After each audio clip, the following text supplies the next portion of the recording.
I'm going to try and go up that big nasty hill.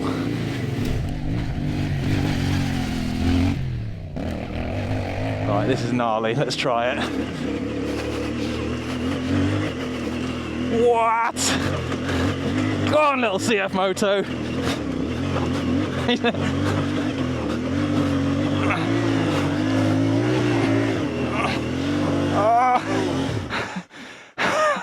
How can I get stuck a bike length from the top? What's the point of having a small capacity adventure bike? It's so you can go more stupid places. And that's exactly what I intend to do today. I want to see what this CFMOTO 450 MT is capable of and try and push it to its absolute limit off-road. We're going to get wet, we're going to get muddy, we're going to jump it, and we are definitely going to try and get stuck. Stay tuned, this is going to be rowdy.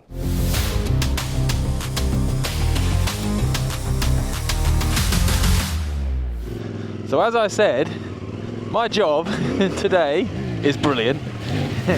It's to see what this CFMOTO can take off-road, and ultimately to see if I can get it stuck. Which is turning out to be harder.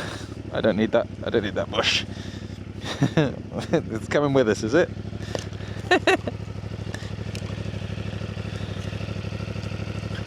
Hold the line, caller.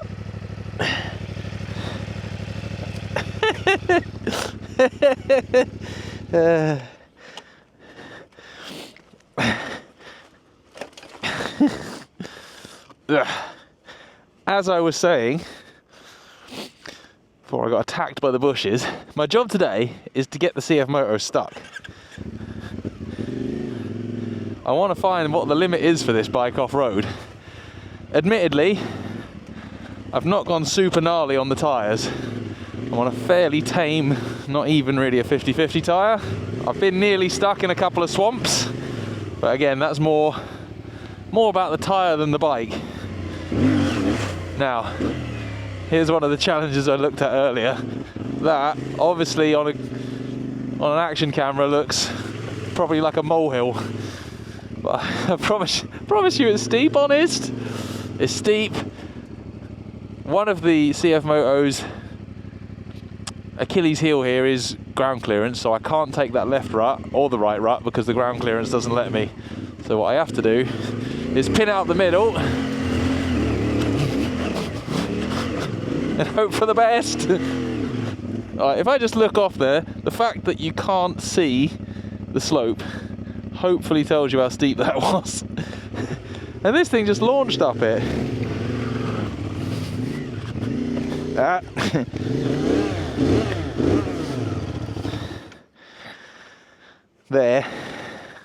There is the one limiting factor I've found riding this today. I love the engine bars. They are good for stopping things getting smashed when you're adventure riding. I've got a lot of time for that. But they don't hide the fact that the bottom of this bike is relatively low.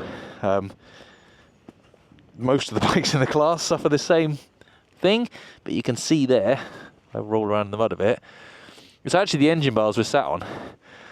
I love the fact that it's got frame cradles on it to give you more protection, but if the engine bars weren't on there and the frame cradle was taking the impacts, okay, you're damaging your frame, but if the sump guard protected that, I wouldn't be stuck on that rock.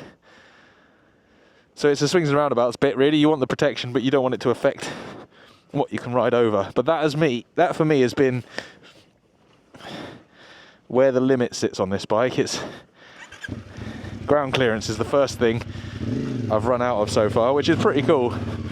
Now, do I do a nice thing or a bad thing? It's quite stiff, it's quite firm. And when you charge faster fire rows when they're rough, everything kind of kicks and jiggles about quite a lot. The flip side of that is you don't get the problem of it being too soft. You can hop off ledges and do jumps over rocks and all sorts. And it never seems to bottom with a horrible crash. It seems to stay very controlled on that stuff. I'm not trying to justify... Ooh, that looks hard. I might go up there in a minute. I'm not trying to justify the suspension, but quite often on the cheaper adventure bikes, what you find is you get suspension that's undersprung. It's undersprung, underdamped, and it feels really squishy and plush when you're just plodding along a trail.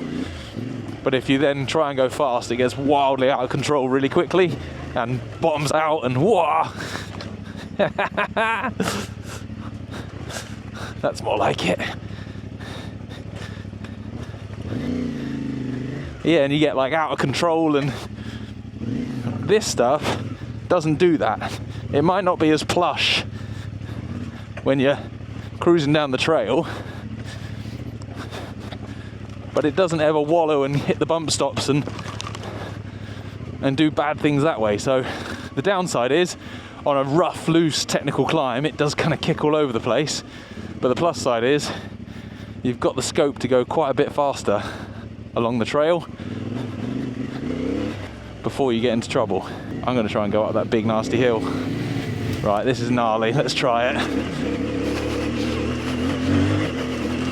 What?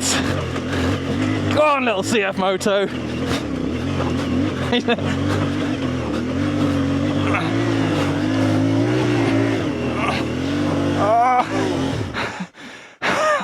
How can I get stuck a bike length from the top? Seriously, seriously impressive little bike. I'm on the CFMOTO website here. I just wanted to share this little nugget with you. Each element, from features to accessories, is carefully curated to uphold the MT's robust yet lightweight aesthetic, showcasing a commitment to durability and agility that defines the essence of CFMOTO engineering. What a load of old twaddle. Who writes this stuff? Honestly, why do they think when we're talking about motorbikes that suddenly we want essence and curation going on? It's an awesome little bike. It's got 2 cylinders, about 40 horsepower, and does great skids and wheelies. Could have saved him a load of time there. I have been, I don't want to say surprised by the CFMOTO, because I'm probably one of the last people in the motorcycle journalism planet to ride it, and I've heard nothing but raving reviews from people on it. But it has lived up to the hype so far, I have to say. I've only been charging around off-road. This was not about a full review of this bike as an adventure bike. It was about hooning it around a gnarly off-road park and seeing exactly what it could cope with, and whether its rugged authenticity actually was just marketing twaddle or if it was decent off-road. And yeah, it is. Let's not forget that we always have to caveat bikes like this with what they cost. It's 5,700 quid. If this bike was 10 grand, I'd be moaning that the suspension was a little bit crude. I'd be complaining that I wanted a bit more from the engine, and I'd probably be questioning, you know, a few more bits around the riding experience that, you know, weren't premium.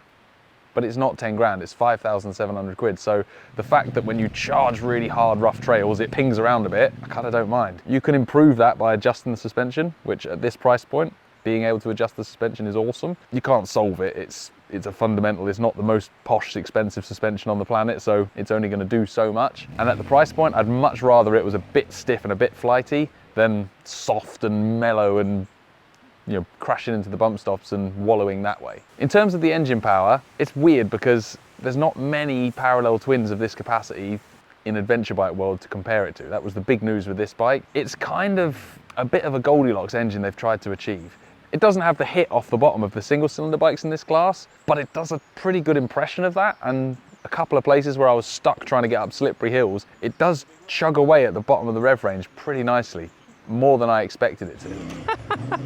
But weirdly, it doesn't have the screaming top end that I thought it might. I've ridden the Kawasaki Duo Versys 300, and that's a parallel twin, and that is hilarious. It absolutely screams, and it feels like a tiny little Grand Prix bike, which doesn't fit the adventure chassis at all. I expected a bit more of that screaming top end from this, and it doesn't have it. And I think where they've tried to get the power down lower, it's lost some of that crazy top end. So don't expect a stupidly exciting engine, but you've got something that does quite enjoy being thrashed, but is usable and tractable at the bottom. The biggest bugbear I found with the driving powertrain experience was the throttle response from closed to open, especially when you go into a small throttle opening. It's just a bit snappy. The throttle control is a little bit aggressive. The initial opening of the throttle is just a bit, I say aggressive is probably not the right word, it's like coffee and spluttery. Feels like the engine's cold. And it's something that was quite common about 10 years ago. Manufacturers used to make the initial throttle response really aggressive so the bike felt exciting. I don't know if it's a deliberate thing they've done here or if it's actually an emissions fueling thing. They've tried to keep it as clean and efficient as possible. but that initial pickup of the throttle makes it surge, which on a gentle, slightly downhill trail where you're just trying to maintain a little bit of throttle and it's technical, it's a bit irritating. Again, at the price and for everything else the bike does, that's quite a small bugbear. Elsewhere on the trail, I actually had a whale of a time. You can go so much harder on this bike than I ever expected. And it's one of those bikes that we talk about big adventure bikes hiding their weight really well. This does it. I mean, it's 175 kilos dry is what they claim, but I think we can safely say we're over 190 kilos fully wet, and that's still not light. 160 kilos is starting to be a light bike. 190 something kilos is pretty good for an adventure bike, but it does hide it well. I had a few moments where I tucked the front on something, or I got all out of shape and ran out of talent and had to have a big old dab, and I never once put it on its side. Even at one point when it got to 45 degrees, it still came back up. And then I got stuck on a hill and I had to push it, and I managed to push it up the last bit of the hill, which at that moment in time I was very pleased about, because I didn't want to ride all the way back to the bottom. Whew. I did not expect to push an adventure bike up there. I'm obviously breathing, but there's your difference. So it hides its weight pretty well. It's got an engine that does a reasonably good balance between single cylinder and twin cylinder stuff, and the riding position, which I think is one of the most important things on an adventure bike, they've got right. It's not perfect. It definitely follows the current adventure bike trend of bars and foot pegs quite close together, so you stand absolutely bolt upright, which looks great in the catalogue and looks great when you ride out the dealership. But if you actually want to go fast off-road, you need that little bit of separation so your body's crouched forward, so you've got a little bit of control over your balance. When you try and ride this bolt upright style fast, you kind of end up wanging back and forth on the bars a bit. I know why it's become a trend. It's because people bought bikes and fitted bar risers so they could ride comfortably when they're doing 1,000k in a straight line on gravel. But for aggressive sports adventure off-road riding, I've turned into a brochure, haven't I? For riding adventure bikes hard off-road, particularly in Northern Europe and places where it's slippery and wet like I ride, that high bar bolt upright thing, first thing I do with that is put a set of low handlebars on it and try and get a little bit more separation in the riding position. But the key bits that are hard to change is the stuff between your legs. The foot pegs are nice and narrow, they're a decent foot peg on it, it's got folding tips on the gear and brake levers. That stuff, big tick from me. It rides in a nice, there's nothing jabbing into your legs particularly. There's a bit of wide tank, there's a bit of wide seat, but that's all adventure bikes, it's not a dirt bike. And the sort of fundamentals, big thumbs up from me. Now there's always the question when we're looking at these cheaper end of motorcycles is how long are they going to last? How are they going to stand up to the abuse? I can't tell you, I've ridden it for a day. I've ridden it pretty hard for that day. I gave it as much abuse as I could give it, and massive slaps on landing jumps, crashing into rocks. I don't think I actually broke anything. I managed to bury it in a rut on the engine bars, and that's probably the limit for me when I was riding off-road was ground clearance. What I could get the sump and the bottom of the engine through was where I got stuck and where I got hung up, and ultimately where my mechanical sympathy kicked in. There's a couple of really gnarly bouldery gullies that I wanted to try, but I knew it was just going to be a massive smash into the frame cradles and engine bar. I wasn't prepared to do that to someone else's brand new bike. If it was my own, I'd have been straight in there. Now, if you've ever watched the Chris Northover adventure bike off-road review before, you'll know the biggest thing that winds me up is ABS and traction control settings constantly turning themselves back on. This, you can turn them off while you're riding along. There's a shortcut button on the mirror stalk, just ABS and traction control go away. That, perfect. I don't like it when I have to go through 8 menus and every time I turn the bike off and turn it back on, it resets. It does reset on this, but it's super easy to turn it back off. And then at some point during the day, the ABS just stopped working anyway. I don't know if that was because I hit something with a rock or because I actually got beached with the rear wheel spinning in the air for ages and it confused it, but I had an ABS warning light by the end of the day. Nope, we don't have ABS anymore. Oh well, I'll work out why later. That is the only thing I broke. For me, that's pretty good going. It's getting harder and harder to split the line between cheap bikes and expensive bikes. A 10 grand bike and a 5 grand bike. If you look at the spreadsheets of all the components on those bikes, it's getting harder and harder to tell them apart. This one's got a KYB fork with adjustable compression and rebound damping. It's got a fancy shock with a piggyback reservoir on it. Like, it's got stuff that was spec sheet tick boxes years ago, and now it's on both. So how do you split them? Well, yes, it's a KYB fork, but has it got coated stanchions on the bottom to make them slide more freely? Has it got posh alloy components inside, or are they cheap pressed steel ones? Don't know till you take it apart. And the difference, a little bit of plushness, a little bit of control, a little bit of ability to cope with a wider range of damping environments. Can you tell that riding them back to back? Yes, if you were on the same bike on the same day and you put a top spec, super high-end KYB fork on that, and that fork, you would tell a difference. Would you justify that as £5 difference between two specs of bike? I'm not so sure. But that's what it comes down to. It's those little detail components that let these be cheaper. If you made that 10, 12 grand and let the engineers run riot, that thing would be an absolute weapon. It would be so much fun. It would probably weigh 175 kilos fully wet, and it'd be able to go faster off-road, do bigger jumps, do bigger hits. But are you going to sell twice as many of them to justify them costing twice as much to build? I don't know. And that's where it's nice to have a cheap thing that does a good job, not perfect, but does a good job and puts a massive smile on your face. And into the bargain, looks absolutely awesome. Never knock a cheap bike when you can buy something that cool for that little money. One of the things that has really impressed me about this CFMOTO is attention to detail for off-road specific components, which don't cost a fortune to do, aren't super high tech, but if you ride them off-road, you'll appreciate them. Silly things like fold over mirrors. They're also great for doing semaphore signaling. But that can be £100 accessory to fit that type of mirror to your adventure bike, but instead you just flip them in and they're not smashing into bushes or getting broken when you drop it off-road, which is awesome. Second, removable rubbers to the foot pegs that come out really easily. The foot pegs are a good size and shape. They're not the grippiest, but they're a good start. But this, folding lever tips on both the gear and brake lever. Such a small little detail, but that is quite often the difference between riding off-road and riding home normally, and riding off-road and riding home in fourth gear with no back brake, because that's what gear the bike's in, and the back brake is somewhere behind the rear wheel spindle. So really nice little detail that. Other touches include an adjustable screen. I mean, the actual screen adjustment mechanism is a bit clunky. Could be simpler and less stiff, but it has an adjustable screen and adjustable levers. Like, that's usually when people are making cheap bikes, that's the first thing that gets ditched is an adjustment to the lever. But with a off-road adventure bike, being able to put the levers in a nice position is critical, because you need that extra bit of control when you're riding slippery stuff. And then this is a completely nerdy one, but on the back wheel, right down here, there's a little hanger for your chain. So when you take your wheel off, you can hang the chain on the little toothed hanger. That's a very KTM thing, that. Neat design touches, neat bits of attention to detail. I expected, given how aggressively they've priced it, I fully thought it was just going to be a ruthless, everything unnecessary gone, bare bones bike. But no, they have thought about it. While we're on Chris's impromptu guide for how to make a good adventure bike, pillion footrest hangers.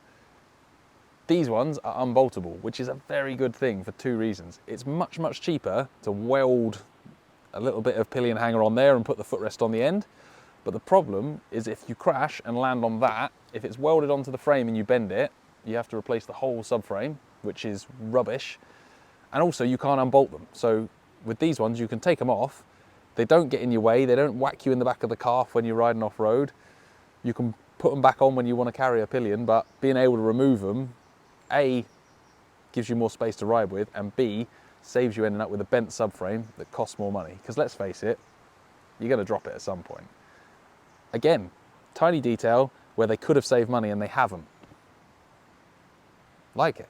CFMOTO 450 MT, very good off-road. Limit is a little bit of control on the suspension. It gets a bit flighty when you hit rough stuff fast, and you do run out of ground clearance eventually. But by the time you're doing those two things, you are grinning like an idiot and going way harder than most people have the opportunity to do off-road. Big tick in off-road capability. Love it.